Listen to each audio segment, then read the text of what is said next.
Hello, Scorpio, Sun, Moon, Rising, and Venus signs. Kamusta kayo? Sana po ay nasa mabuti kayong kalagayan. Welcome back po sa Star Tarot. At kung bago kayo rito, welcome din po kayo. Please subscribe, like, share my videos, and leave me a comment kung nakaresonate kayo. So, first card ni Scorpio, we have the Moon energy. So, si Moon, this is about intuition. This is about dreams, yung gano'n. Paalala ito sa inyo na at this time in your life, you really need to listen and follow what your intuition is telling you. Kasi maraming bagay dito siguro yung, baka, or may mga sitwasyon dito na kailangan mo ng guidance. Kailangan mo ng gabay ng universe, no? Maaari din kasi na meron kayong mga importanteng desisyon na kailangang harapin, kailangang gawin at this time, kaya kailangan ninyo ng kailangan ninyo ng guidance, no, ng divine universe. So, yun. Possible din na ang iba sa inyo rito, baka meron na kayong mga panaginip, no? Maaring meron kayong mga napapanaginipan lately at yung mga panaginip na to, those are guidance sa iyo ng universe. Kaya pay attention to that as well. So that could be a reminder din para sa iyo, 'di ba? And also,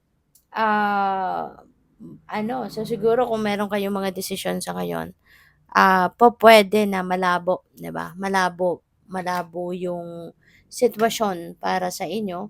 Maaaring hindi mo nakikita yung clarity, hindi mo nakikita yung clear direction of where you're heading or of what you are going to do.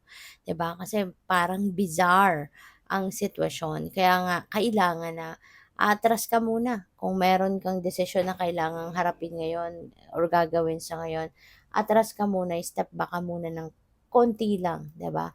At mag-antay-antay ka, mag-observe ka, pakiramdaman mo din muna ang mga nangyayari before you make a decision. Okay? So, we have Knight of Swords. Change is coming. Change is rushing towards you sa ngayon.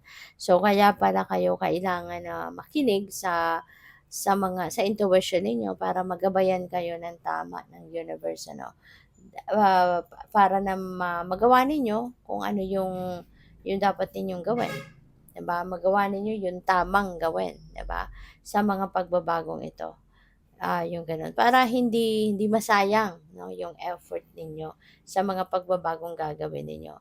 Maaari din kasi, 'no, na yung mga pagbabagong ito could be hindi mo rin naman, idea 'to, 'di ba? Pupuwedeng hindi mo rin ito ginusto, puwedeng gano'n. But, could be, other people are doing this change. Kaya lang magkakaroon din ng epekto sa buhay mo ito. Kaya po puwedeng gano'n ang ganap. So, always listen and follow what your intuition is telling you para nang sa gano'n you will be you will be guided accordingly. All right? So, we have the Five of Wands.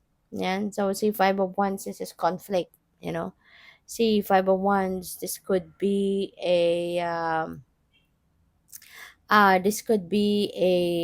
pupuwedeng conflict with other people. Baka merong competition dito na nangyayari. Maaaring meron ditong kaguluhan dahil sa mga magbabago. Maaaring kung sa trabaho 'no, yung napi-pick up ko dito, Scorpio, baka sa trabaho merong change of leadership, parang gano'n. Tapos magkakagulo.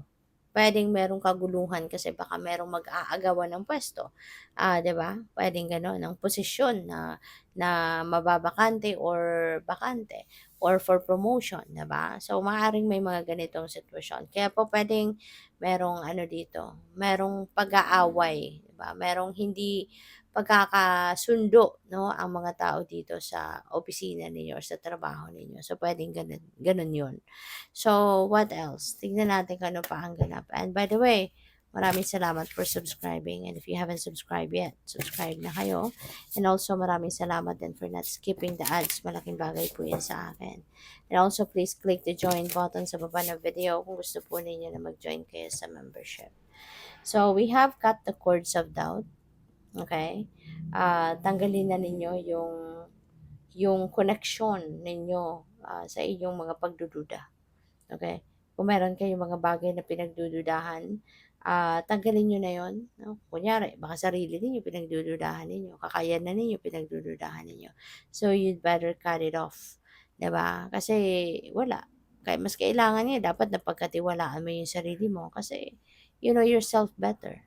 Mas kilala mo yung sarili mo, 'di ba? Mas mas alam mo, mas kilala mo yung sarili mo. Kaya dapat na mas pagkatiwalaan mo ito, 'di ba? Instead na pagdudahan mo, mas dapat na pagkatiwalaan mo.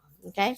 So, we have you the muse. Ayan. So, maybe merong opportunity dito, no, Scorpio, that there is an opportunity wherein you will be able to, tawag dito, ah, kumbaga maipapakita mo or mai-share mo na kung ano man yung talento mo, yung talents mo, yung gifts mo, yung skills mo. Now is the time that you are going to show that off, kumbaga, sa mundo. And you will be able to share that with other people. So, choose who you are becoming. Ayan, for others of you, Scorpio, maaari, no, na sa ngayon, mapapaisip ko din, ano nga ba talaga ang gusto ko? Who I want to be, 'di ba? In the future, mga ganyan. So siguro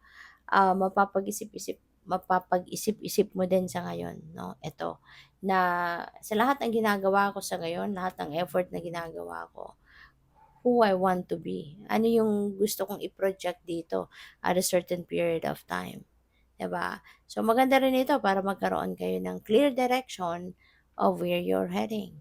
Kung alam mo, kung sigurado ka, kung ano yung pino-project mo dito, ano yung gusto mong i-project dito, 'di ba, na pagkatao or anong klaseng, anong mga bagay 'no, ang gusto mong ma-experience, yung mga ganyan. So, now is the time na you are going to decide, 'di ba, kung ano nga ba ang gusto mong mangyari, 'di ba?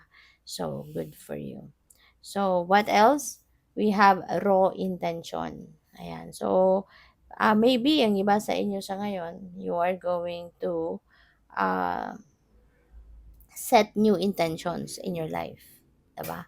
So, maaari ng iba sa inyo sa ngayon is going to set your new intentions.